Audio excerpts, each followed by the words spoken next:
Hey guys, welcome back to the channel. My name is Juliana, some call me Jules. Today I'm going to be talking about the death of Robert Paul Terrible. And I'm not actually sure if I'm pronouncing that last name correctly. It is a Haitian last name, so maybe in that dialect or, in Haitian Creole it's pronounced differently versus when it's translated to English. So if I'm saying it wrong, I apologize.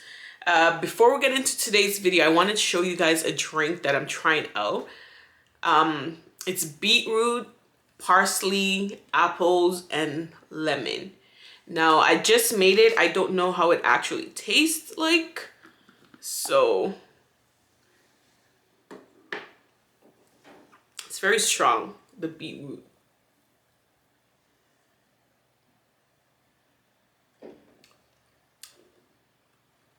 It actually doesn't taste bad. I'm tasting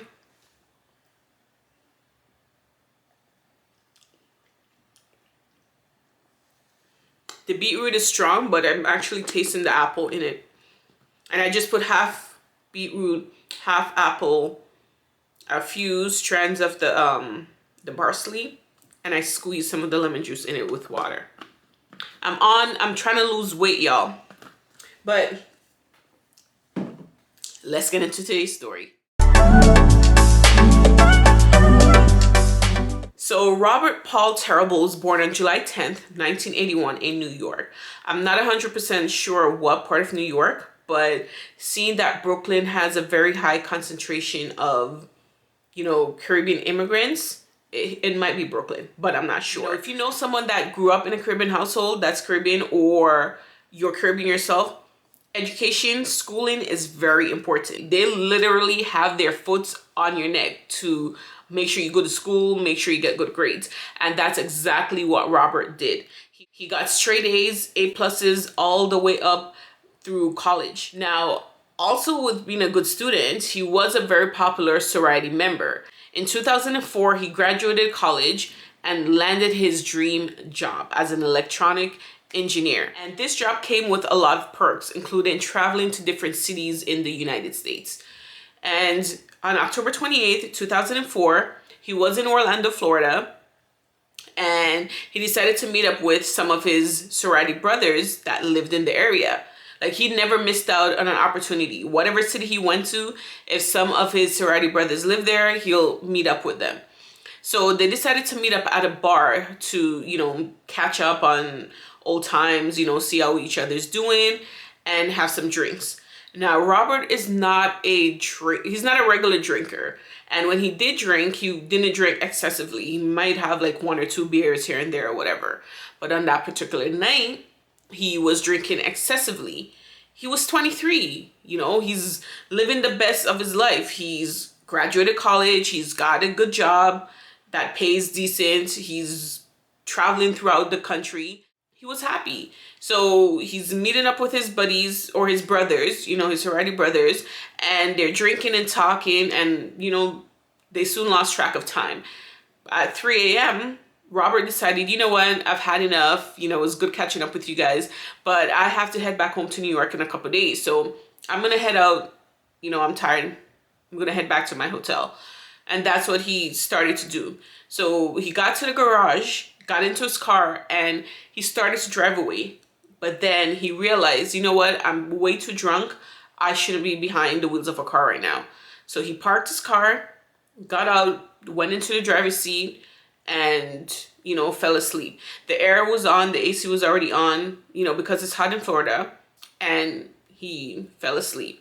About 45 minutes later, the parking attendant for the garage was doing his rounds and noticed him sleeping in the car, but he didn't wake him up or anything like that. I guess this is something that he normally saw, like people went to the bar, got too drunk, and wanted to sober up before going home. So he didn't wake him. He didn't say anything. He went back to his booth. And about half an hour later, he heard a loud explosion in the area where Robert's car was. He immediately ran there to investigate to see what was going on. And he saw that Robert's car was on fire, like it had exploded. And the heat was so strong, he couldn't attempt to save him or try to rescue him or whatever, even if he wanted to. So he went back to his booth and call 911. The emergency personnel got there like pretty quickly. The fire department, paramedics, all of that. They got there pretty quickly, but it was too late. They put out the fire and they found Robert's body like fully charred. That's how strong this fire was, and it escalated pretty quickly. So they called in homicide detectives because they're like, there's no way this man was alive when this fire started and he didn't attempt to get out. Like, there's no way. So the automatic presumption was that this was a homicide. So did someone kill him after he got into his car? Like, what happened? Was it a drug overdose maybe? They weren't sure.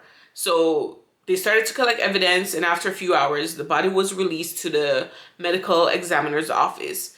They came, they took the body, and they had the same presumptions. Like, there's no way he was alive when this fire started. Like, there's no way. When the body got to the medical examiner's office, they automatically thought the same thing. Like, there's no way this man was alive when this fire started.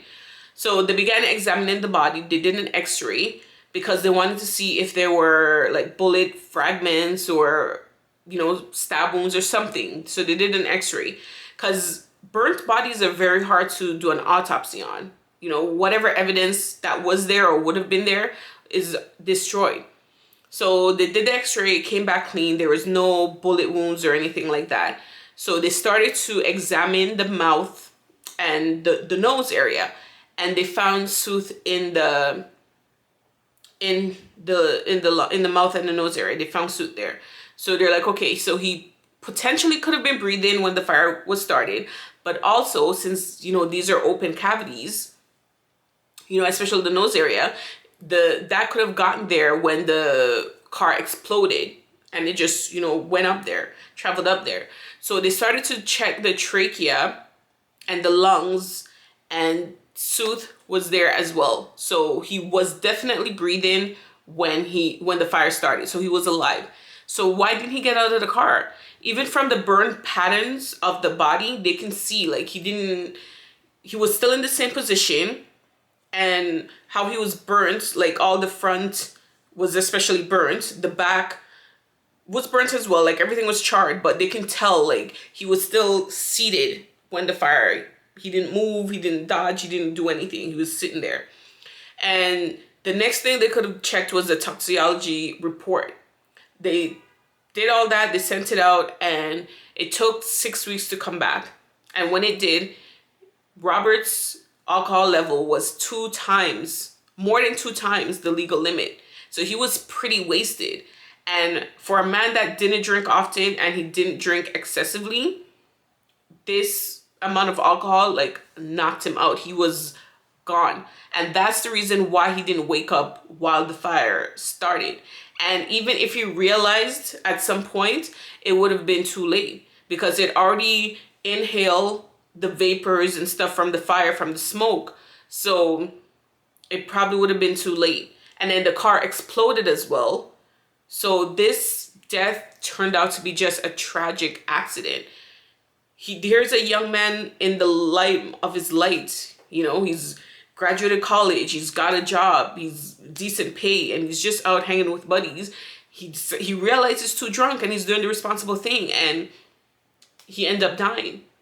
Now, 20.5 years after his death, the family actually sued GM because he was driving a 2004 Chevrolet Impala, which was made by GM. So they decided to sue the company for wrongful death, negligence, making a defective car.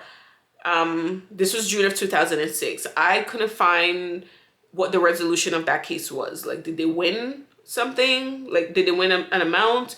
Was it thrown out? Was it settled? I couldn't find anything. But that's all I have on this case, and it's really sad. It's not a true crime. Like, he wasn't murdered like they initially thought, but it's just a sad story. And there's definitely lessons to be learned, you know? But yeah, that's all I have on this story, and I'll see you guys in the next video. Bye.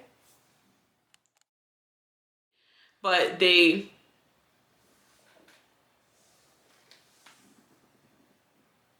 Hello? Hey. Yeah. Mm-hmm. For what? That's what I just paid to fix my bike. That's between you and Kalisha, my dear. That's between the two of you. That's between the two of you. I'll make her call you. I will make her call you. Mm.